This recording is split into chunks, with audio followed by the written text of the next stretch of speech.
The fence post wouldn't stay straight, no matter how hard David Reed packed the dirt around it. His hands were shaking again, the way they always did when he pushed himself too hard. 3 years since the bullet fragment lodged near his spine, and his body still reminded him daily that some things don't heal completely. He stepped back and wiped sweat from his forehead.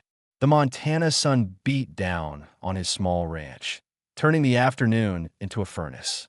Behind him, something large moved through the grass with surprising silence. David didn't turn around. He knew that particular footstep pattern better than his own heartbeat. Frost emerged from the tall grass, scales catching the light like fresh snow. The albino dragon stood as tall as a horse now, though he'd been the size of a cat when David first found him. That felt like a lifetime ago. Black market traders had been selling exotic eggs at an underground station near the Belt Colonies. David had used his entire discharge bonus to buy one egg that looked different from the others. Paler, lonelier somehow. The dragon chirped softly and pressed his snout against David's shoulder. It was their routine. Frost checked on him whenever the shaking started. David reached up and scratched the ridge above Frost's eye. The dragon's scales were warm from lying in the sun. I'm fine, buddy. Just overdid it today. Frost made a low rumbling sound in his chest. Not quite a growl, more like a question. David had learned to read those sounds over the past 2 years. This one meant concern mixed with doubt. Okay, you're right. I'm not fine, but I'm not dying either. The dragon snorted and turned toward the house, looking back expectantly. David followed, grateful for the excuse to stop working. His back screamed with each step. Inside, the air conditioning hit him like a blessing. Frost couldn't fit through the door anymore, so he settled on the porch where he could see through the windows. David grabbed a bottle of water and collapsed into his chair. The television was playing news on mute, images of assembly ships and human colonies flickering across the screen. He'd stopped watching with sound months ago. Too much politics, too much tension between Earth and the galactic government. He'd done his time fighting. Now he just wanted peace. His tablet buzzed with a delivery notification. The drone had dropped supplies at the end of his long driveway. David groaned. That meant another trip outside in the heat. Through the window, he saw Frost stand up and trot toward the road. 5 minutes later, the dragon returned with a supply box, carefully gripped in his teeth. Thanks, buddy. Frost set the box on the porch and made that questioning rumble again. David opened the door and pulled the box inside. Standard stuff. Food, medicine, news tablets he never asked for but kept getting anyway. He tossed one of the tablets on a coffee table where it lit up automatically. The headline made him pause. Assembly demands registration of all exotic fauna. Below it, a subheading read, Dragon Owners Face Compliance Deadline. David felt something cold settle in his stomach. He picked up the tablet and read through the article. The Galactic Assembly's Regulatory Commission was requiring all exotic animals to be registered and inspected. Dragons specifically were mentioned. Something about genetic anomalies and public safety concerns that he looked through the window at Frost, who was watching him intently. Those pale blue eyes held an intelligence that had always unsettled David a little. Frost understood too much, responded too perfectly to complex commands, solved problems that should have been beyond any animal. They want to take you away, David said to the glass. Put you in some facility for testing. Frost's head tilted, and David could swear the dragon understood every word. He'd been talking to Frost since the egg hatched, telling him about the war, about the friends that didn't make it home, about the nightmares that still woke David screaming. Frost had listened to all of it without judgment. The tablet showed images of other dragons being loaded onto transport ships. Their owners stood by helplessly, holding papers and compliance orders. David's hands started shaking again, but this time it wasn't from physical strain. I won't let them, he said firmly. I didn't save you from those traitors just to hand you over to the government. He spent the rest of the afternoon researching options. There weren't many good ones. Hide Frost and hope no one reported them. Run to a frontier colony beyond assembly jurisdiction. Fight the order in court and probably lose. Every choice led somewhere bad. Evening came with its usual routine. David made dinner while Frost dozed on the porch. The dragon ate 3 times what David did, mostly raw meat that David bought from a processing plant in town. People there knew about Frost, but minded their own business. Montana folks were good that way. After eating, David sat outside and watched the stars come out. Frost lay beside the chair, close enough that David could rest his hand on the dragon's neck. The scales were cooling now, releasing the day's heat. "You're the only friend I've got left," David said quietly. "Everyone else either died over there or can't understand what it was like. But you just listen. You don't judge. You don't expect me to be the same person I was before." Frost's breathing was slow and steady. David felt his own heartbeat calm to match it. This was the only time he felt truly at peace anymore. Out here with his dragon, away from the world that had taken so much from him that he must have dozed off because the next thing he knew, it was full dark. The stars blazed overhead in patterns he'd learned during his service. Navigation stars that had once guided ships now just looked pretty. David started to stand, then froze. Frost was sitting up, staring directly at him. The dragon's throat was glowing faintly from within, pulsing with a soft light David had never seen before. The glow grew brighter, and Frost opened his mouth. What came out wasn't a chirp or a rumble. "David." The word was rough, uncertain, like someone speaking for the first time. But it was clear. It was human. It was his name. David's water bottle fell from his hand and rolled across the porch. He couldn't move, couldn't breathe, couldn't process what he'd just heard. Frost tilted his head, the glow fading from his throat. When he spoke again, the words came easier. "Safe. Home. Friend." The world David knew ended right there under the Montana stars. 3 days of silence followed that first word. Not because Frost couldn't speak, but because David kept running away. Every time the dragon opened his mouth, David found urgent repairs that needed doing on the far side of the property. Fences that suddenly required attention. Equipment that desperately needed maintenance. On the fourth morning, David sat at his kitchen table staring at cold eggs. Through the window, he could see Frost lying in his usual spot, watching the house with patient eyes. The dragon hadn't pushed, hadn't demanded attention, just waited the way he always did. David's hands wrapped around his coffee mug, feeling the warmth seep into his palms. He'd spent 3 years talking to Frost about everything. His fears, his pain, his guilt over surviving when better soldiers had died. And the whole time, Frost had understood, had been listening not as a pet, but as someone who comprehended every single word. The embarrassment should have been crushing. Instead, David felt something else. Something that might have been relief. He stood up, walked to the door, and opened it. Frost's head lifted immediately. "Okay," David said. "I'm ready to listen now." Frost stood and approached slowly, careful not to seem threatening despite his size. When he reached the porch, he settled down so his eyes were level with David's. "Scared you?" Frost said. His voice was getting smoother, more natural. How long?" David asked. "How long have you understood?" "Always." Frost's pale eyes never left David's face. "Even an egg." "Heard voices. Felt emotions around me. Knew fear from the traitors. Knew kindness from you." David sat down hard on the porch steps. "Dragons can do that. Understand language from inside the egg. Some can. Not all." Frost shifted his weight, scales scraping against wood. "We learn by listening. By feeling. Takes time to make the sounds ourselves. Most dragons never try." "Why not?" Frost's expression changed in a way David had never noticed before. Something sad entered those intelligent eyes. "Because no one talks to us like we matter. We're tools. Pets. Possessions.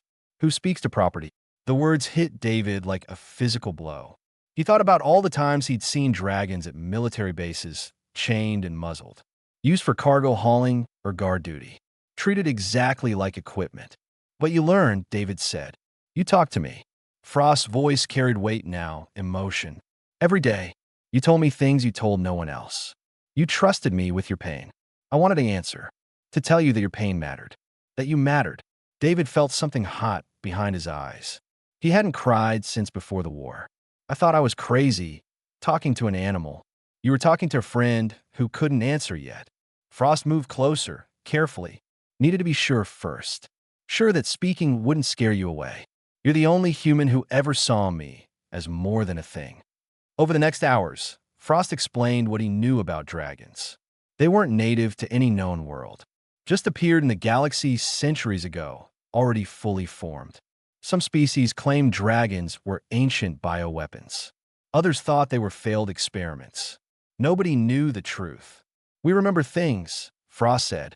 Genetic memories from dragons who came before. Not clear, like dreams, but enough to know we used to be different. Used to be free. The Assembly knows this. David asked. Some do. They suppress the research. Easier to use us if we're classified as animals. Frost's claws scrape the wood. But humans are different. You see us. You form bonds, even when told we're not capable of bonds. It confuses the other species. David thought about that. Humans had only joined the galactic community 15 years ago. They were newcomers, barely understood by the older races. But humanity had a reputation for adopting anything that moved, bonding with species that preferred isolation, making friends where others saw only resources. How many? David asked. How many dragons have started speaking? Don't know exact numbers, but I feel others waking up, like echoes in the mind. Dragons bonded to humans, finding their voices. Frost paused. That's why the Assembly is scared. Why they want registration and control. Because speaking dragons can testify about how they've been treated. Yes. David stood and paced the porch. His military training kicked in automatically, analyzing the tactical situation. The Assembly had legal authority over exotic fauna. They could claim public safety concerns, could force compliance through economic pressure or direct intervention. Earth's government would probably roll over rather than fight. We could run, David said. There are colonies beyond Assembly space. Frontier worlds where nobody asks questions. You would do that? Frost asked. Give up your home for me. You're my home now. The words came out before David could think about them. But they were true. This ranch, this life, it only mattered because Frost was part of it. Frost stood, and David saw something new in his posture. Determination. Don't want to run. Want to fight. Frost, we can't fight the Assembly. They have fleets, armies, legal systems designed over thousands of years. Not fighting with weapons. Fighting with truth. Frost's voice grew stronger. I want to speak in front of them. Want other dragons to speak. They can take our freedom, but they can't silence voices they've already heard. David wanted to argue, wanted to explain all the ways that plan could fail. But looking at Frost, seeing the courage in his friend's eyes, he couldn't find the words. Instead, he thought about all the speeches he'd heard during the war. Officers talking about fighting for those who couldn't fight for themselves. Protecting the innocent. Standing up even when the odds were impossible. He'd thought those days were behind him. Thought he'd done his part and earned his peace. Frost watched him, waiting for an answer. Okay, David finally said. We fight, but we do it smart. We get help. We build a case they can't ignore. Frost's whole body seemed to relax. Thank you. Don't thank me yet. This is going to get ugly. Already ugly, Frost replied. At least now we face it together. That night, David made a list of people who might help. Old military contacts. Scientists he'd met during his service. Anyone who might believe that dragons deserved more than chains. Through the window, he watched Frost practice forming words, speaking to the darkness.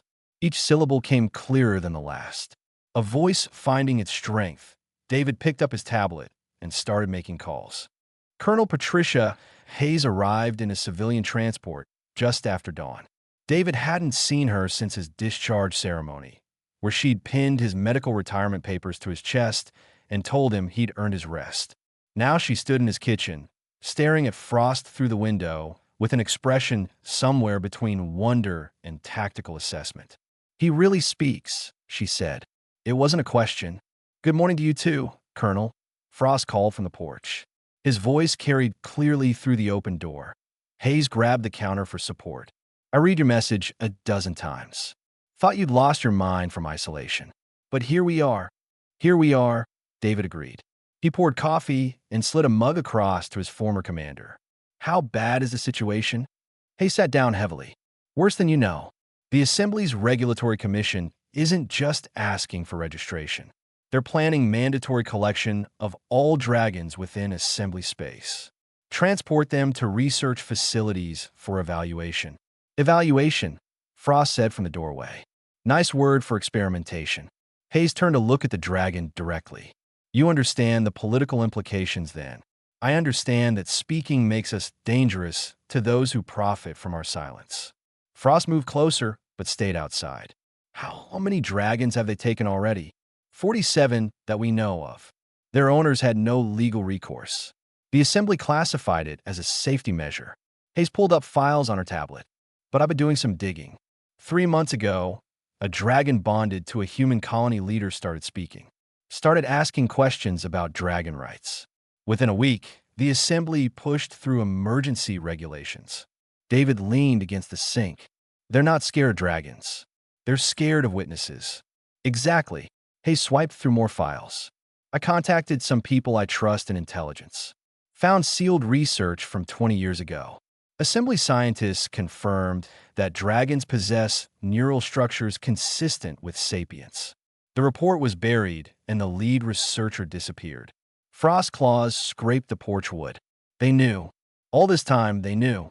Knowing and admitting are different things, Hayes said. If dragons are sapient, then centuries of dragon trade becomes slavery. Every dragon forced into service becomes a war crime. The legal and economic implications would shake the entire assembly. David felt rage building in his chest, the kind he hadn't felt since the war. So they're going to keep lying. Keep taking dragons before more of them learn to speak. Unless we stop them. Hayes met his eyes. That's why I came. Not as your former commander, but as someone who remembers why we fought in the first place. To protect those who can't protect themselves. I can protect myself now, Frost said quietly. Just need the chance to be heard. Hayes stood and walked to the door, looking up at the dragon. I have contacts in the assembly. Representatives from species that remember what it was like to be considered lesser. One of them, Council Representative Thera, might help. Her people fought for recognition 2 centuries ago. Might isn't good enough, David said. We need guarantees. There are no guarantees in politics. Only opportunities. Hayes turned back to them. But there's something else you should know. You're not alone. I've been contacted by other humans with speaking dragons. They're scared, hiding, but they're willing to come forward if someone leads the way. Frost's eyes brightened. How many? At least 60 that I've confirmed. Probably more who are too afraid to reach out. Hayes pulled up a map on her tablet showing dots scattered across human space. Most are veterans like David. People who treated their dragons as companions instead of possessions. Every one of them has a dragon who started speaking in the last 6 months. David studied the map. The pattern was clear. Dragons bonded to humans, especially humans who'd been through trauma and isolation, were waking up, finding their voices. It's the bond, the emotional connection. That's the trigger. Humans excel at forming emotional connections with other species, Hayes said. It's one of the things that baffles the assembly. We see people where they see resources. We make friends where they see tools. Not all humans, Frost corrected. The traders who stole my eggs saw profit. The ones who wanted to use dragons as weapons saw tools. But some humans, like David, see souls. Hayes nodded. And that's our angle. We don't just present evidence of dragon sapience. We present evidence that humans recognized it first because we were looking for people, not property. David's tactical mind was already working through scenarios. We need more than evidence. We need a moment. Something public that forces the assembly to respond. The assembly is holding a subcommittee hearing in 3 days, Hayes said, discussing new protocols for exotic fauna management. It's usually boring procedural stuff, but it's broadcast to all member worlds. Public record. You want Frost to speak at the hearing. David felt cold dread settle in his stomach. I want 60 dragons to speak at the hearing. All at once. Testimony from multiple sources that can't be dismissed as an anomaly or human manipulation. Hayes looked between them. It's risky. Assembly security will try to shut it down. Some governments will call it an illegal demonstration. It's the right move, Frost said immediately. One dragon speaking is a curiosity. 60 dragons speaking is a revolution. David wanted to argue, wanted to find a safer path. But he'd been a soldier long enough to recognize when a risky play was the only play. We'll need coordination, security, a way to make sure the broadcast can't be jammed. I have people working on that, Hayes said. But David, you need to understand what you're risking. If this goes wrong, the assembly could classify dragons as a security threat. Make things worse instead of better. Things are already worse, Frost said. They're taking dragons from their homes, separating families. How much worse can it get? The question hung in the air. David thought about all the ways governments could make things worse. Forced relocations, permanent confinement, elimination of threats. But he also thought about Frost's voice, about the courage it took to speak when silence was safer, about all the dragons still voiceless, waiting for someone to show them it was possible. We do this right, David said finally. We coordinate with the others. We present a unified front, and we make sure every word spoken gets heard by the entire galaxy. Hayes smiled, the first genuine smile David had seen from her in years. That's the sergeant I remember. When do we start? Now, Frost said. We have 3 days to change the galaxy. David looked at his dragon, his friend, and felt fear and pride war in his chest. Then let's get to work. Outside, a military transport descended toward the property. More allies arriving. More dragons with voices ready to speak. The fight was just beginning, but for the first time in 3 years, David felt like a soldier with a mission worth fighting for. David's small ranch became a command center within hours. Veterans arrived in ones and twos, each bringing their dragon companion. The property that had once been his private refuge now buzzed with activity. Tents sprouted in the fields. Communications equipment covered his kitchen table. The air filled with human voices and dragon speech mixing together in strange harmony. Dr. Amara Okonkwo arrived on the second day, stepping out of a research transport with cases of equipment and decades of field notes. She was a xenobiologist who'd spent her career studying dragon neurology, often fighting her own university to continue her work. I knew I was right, she said, watching dragons communicate with each other in the field. 20 years of research, and everyone said I was seeing patterns that weren't there, that I was anthropomorphizing animal behavior. She turned to David with tears in her eyes. But I was right. They were always people. She set up her equipment in David's living room, which now functioned as a documentation center. Each dragon who arrived gave testimony while she recorded everything. Their stories were painfully similar. Years of silence, understanding, but being unable to respond. Watching other dragons treated as objects. Then finding humans who talked to them like they mattered. And suddenly the words came, but a dragon named Winter, bonded to a veteran named Rachel, described watching her previous owner beat dragons who moved too slowly. I was next. Rachel bought me to save me. She cried when she saw the scars. No one had ever cried for me before. Another dragon called Stone, whose human partner Samuel had been a combat medic, spoke about trying to warn his first owner about a structural failure in their ship. I understood the danger. I tried to show him. He hit me for being difficult. For people died when the support gave way. I knew. I couldn't say. David listened to each testimony, feeling rage build alongside grief. Frost stayed close, translating nuances of dragon communication that humans might miss. The bond between them had grown stronger since Frost found his voice. No more guessing at meanings. No more one-sided conversations. Colonel Hayes coordinated with her assembly contacts through encrypted channels. The news wasn't encouraging. Assembly security had flagged unusual dragon activity. Intelligence services were monitoring human communications. The subcommittee hearing was still scheduled, but there were rumors of increased security measures. They know something is coming, Hayes said during an evening briefing. They're not sure what, but they're nervous. Good, Frost said. He'd become unofficial leader of the dragons, the one they looked to for direction. Let them be nervous. They should be. Dr. Okonkwo displayed her compiled data on a large screen. Neural scans, behavioral studies, linguistic analyses. Years of suppressed research laid bare. This is enough to prove sapience by any reasonable standard. The Assembly's own criteria, if applied honestly, would classify dragons as intelligent beings. The word is intelligent beings, corrected a dragon named Cloud. We're not things that achieve intelligence. We're beings who possess it. Dr. Okonkwo nodded, making the correction in her notes. You're absolutely right. I apologize. David watched this exchange and understood something crucial. It wasn't enough to prove dragons were smart. They had to be recognized as people with rights, dignity, and agency. The language mattered. The framing mattered. We need to change our approach, he said.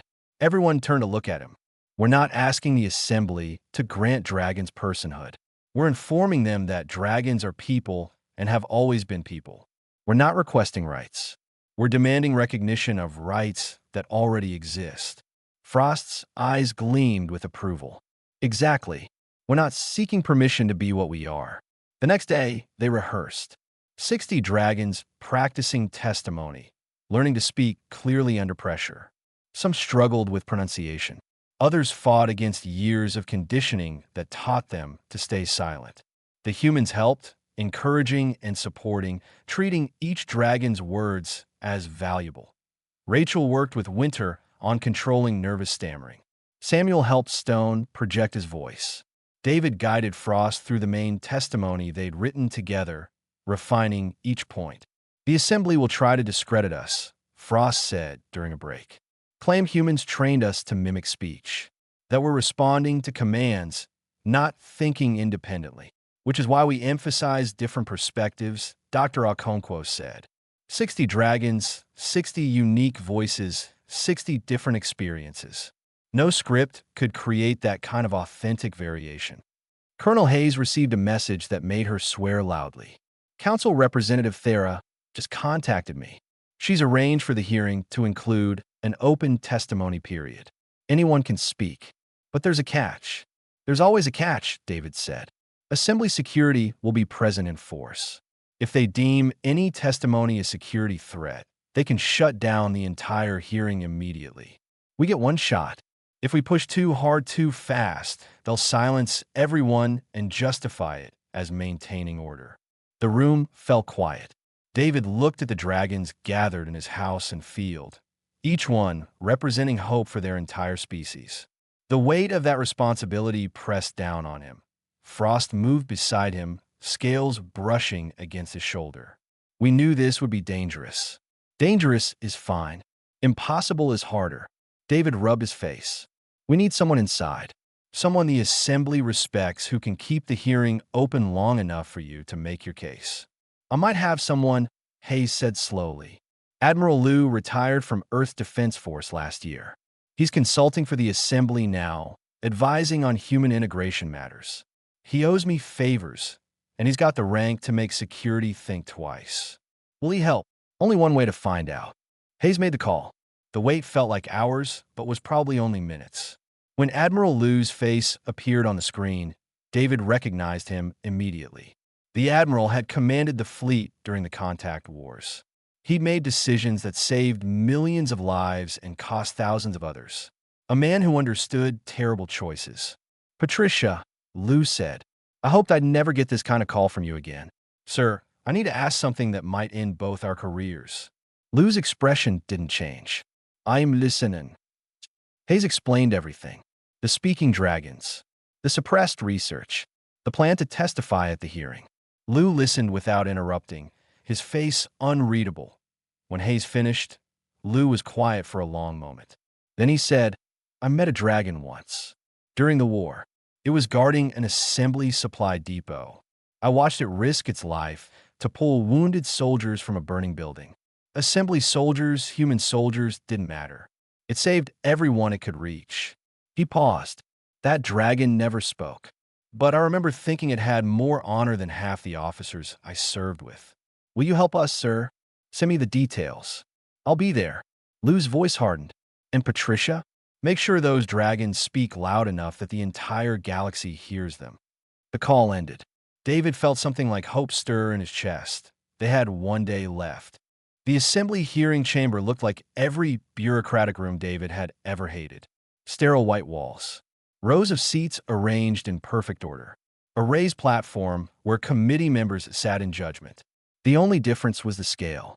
This room was built for a dozen species, with accommodations for beings that breathed different atmospheres and saw in different light spectrums. David stood in the observation area with the other humans, watching their dragons gather near the testimony platform. 60 dragons in one space should have been chaos. Instead, they moved with quiet dignity, arranging themselves in a semicircle. Frost stood at the center, the albino dragon visible against all the darker scales around him.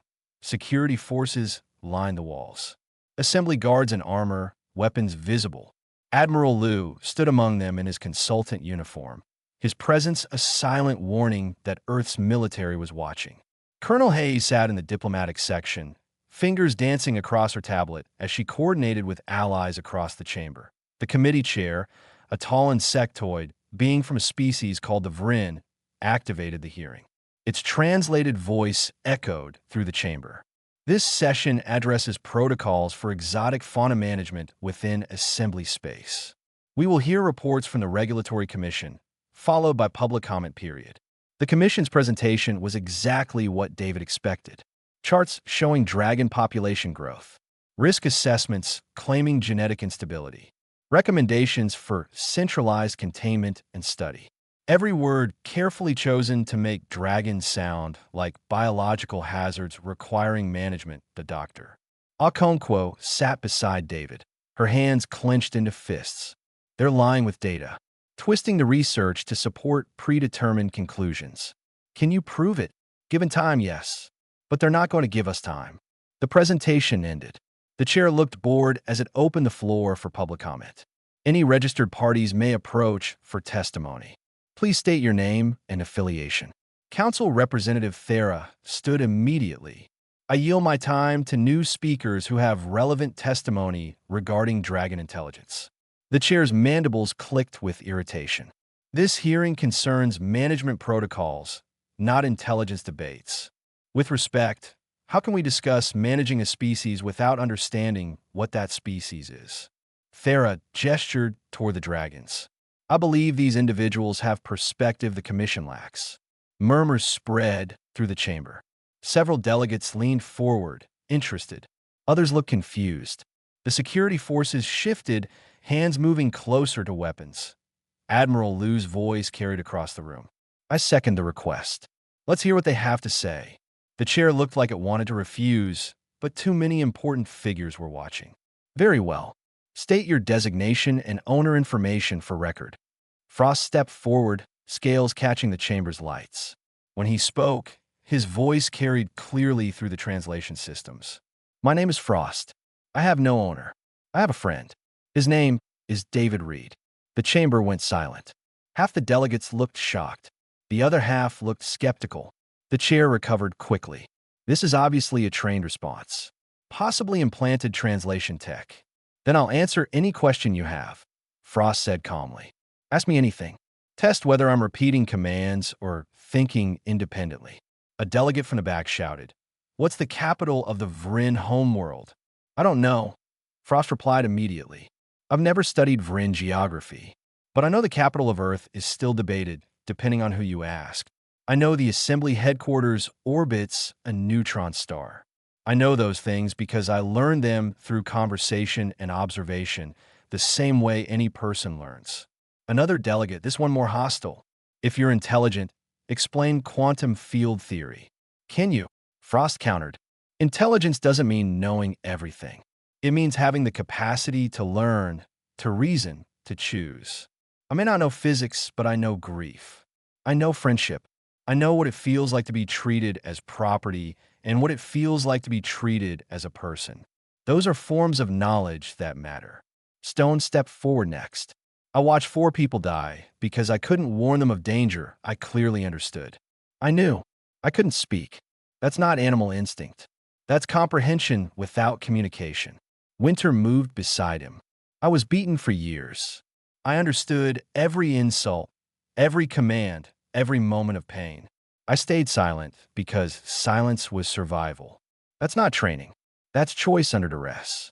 One by one, the dragon spoke. each testimony unique, each voice carrying its own pain and hope. They described years of understanding without being understood, of watching the galaxy debate their nature while knowing exactly what they were. Cloud spoke about genetic memories, dreams of a time before capture. Rain described learning human languages by listening to children's stories. Ember talked about the moment she realized her human actually cared whether she was happy. The delegates listened, and David watched their faces change. Skepticism became uncertainty. Uncertainty became recognition. Even those who wanted to deny what they were hearing couldn't escape the obvious truth. These weren't trained animals. These are people speaking their truth. Doctor Okonkwo stood and approached with her data. I've spent 20 years studying dragon neurology. Every metric we use to measure sapience applies to dragons. But the Commission suppressed this research. She displayed brain scans, linguistic analyses, problem-solving tests. They knew. The Assembly has known for decades that dragons are sapient beings. The chamber erupted. Delegates shouting questions. Security moving forward. The chair trying to restore order. Then Frost did something unexpected. He sang. The sound was like nothing David had heard before. A melody that seemed to bypass language entirely and speak directly to emotion. Other dragons joined in, their voices weaving together in harmony that transcended species barriers. It wasn't just beautiful.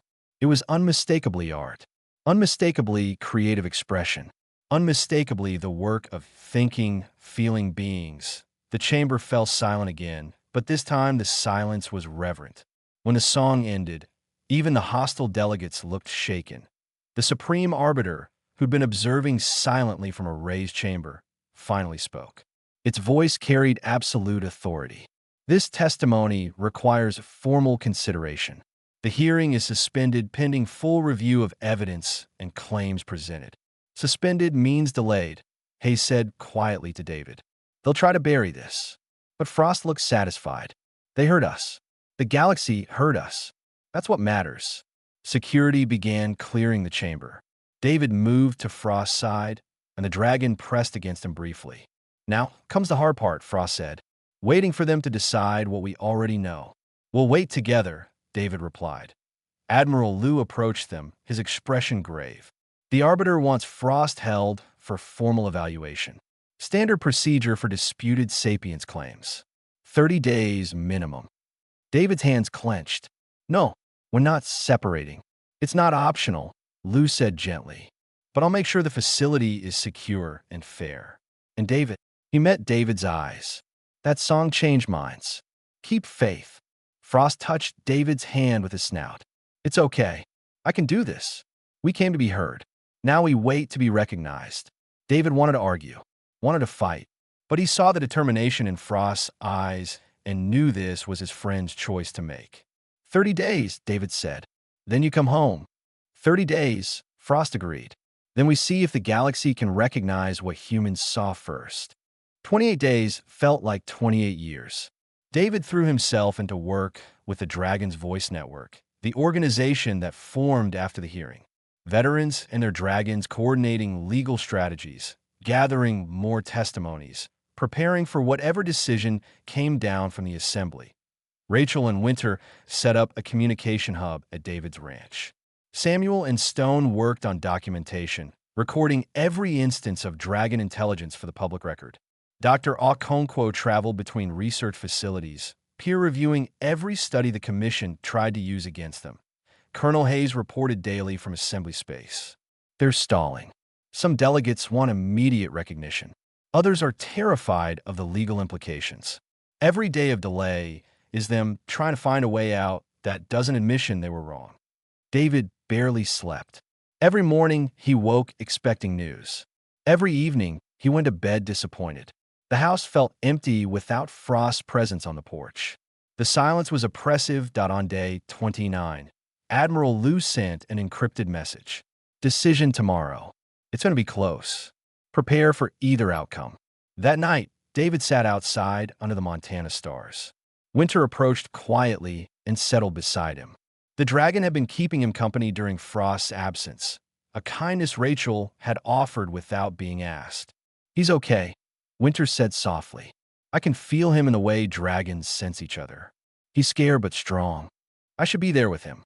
"You are. He carries you with him the way I carry Rachel. Bonds don't break because of distance."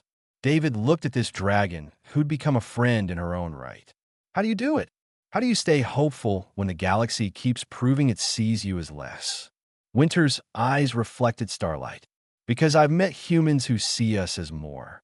Because I've watched my friend cry for my pain and fight for my freedom. Because hope isn't about knowing you'll win.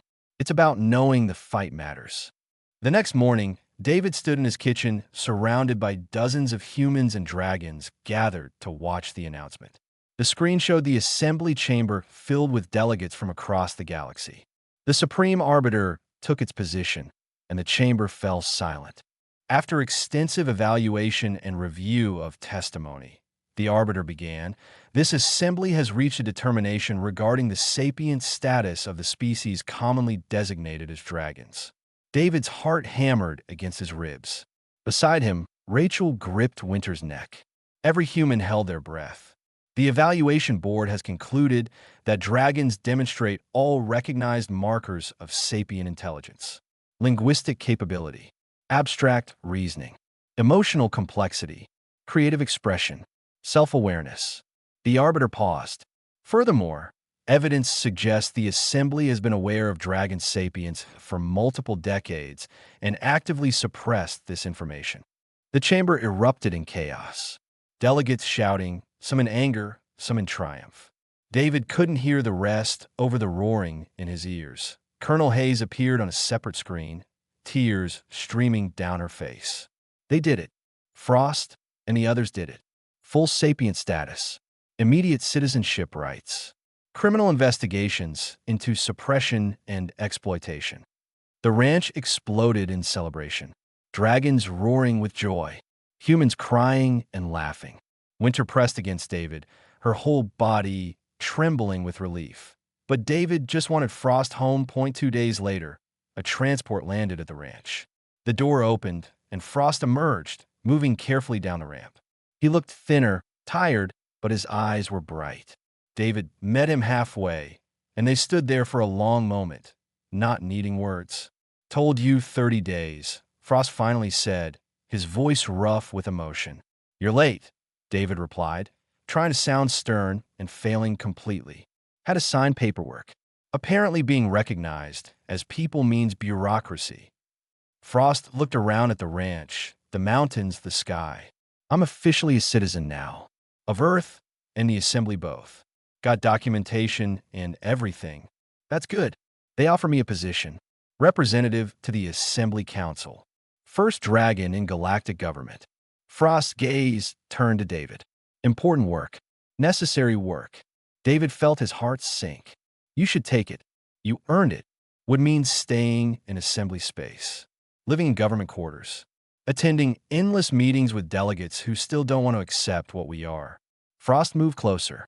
"Or I could come home, work from here, represent dragons, while actually living among the people who recognized us first.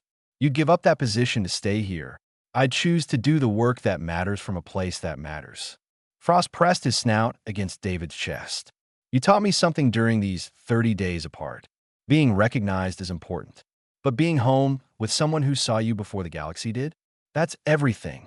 David wrapped his arms around Frost's neck, and for the first time in a month, felt complete. The months that followed brought enormous change. Dragons across the galaxy were freed from forced service. Those who chose to stay with their human companions did so as partners, not property. Others formed their own communities, exploring what it meant to be dragon in a galaxy that finally acknowledged them. David's ranch became an informal embassy.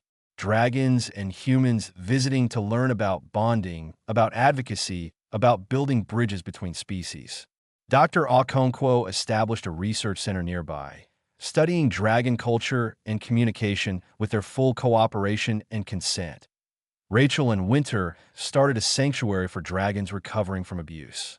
Samuel and Stone wrote a comprehensive history of dragon experience under Assembly rule, documentation that would ensure the truth couldn't be buried again. 6 months after the hearing, David stood on his porch watching Frost work on a tablet. The dragon was drafting proposals for interspecies legislation, his voice recognized in council chambers across the galaxy. "Do you ever regret it?" David asked. "Speaking up? You could have stayed safe and quiet." Frost looked up from his work. "Safe and quiet isn't living. It's just surviving." He set the tablet aside. "You asked me once before all this started if I trusted you. Do you remember?" "I remember. I trust you now more than ever. Because you didn't want to change me or use me or show me off as proof of human superiority. You just wanted me to have the choice to be who I am." Frost's eyes held warmth and certainty. That's what love looks like. Seeing someone's potential and giving them space to reach it. David felt something settle in his chest, a peace he hadn't known since before the war.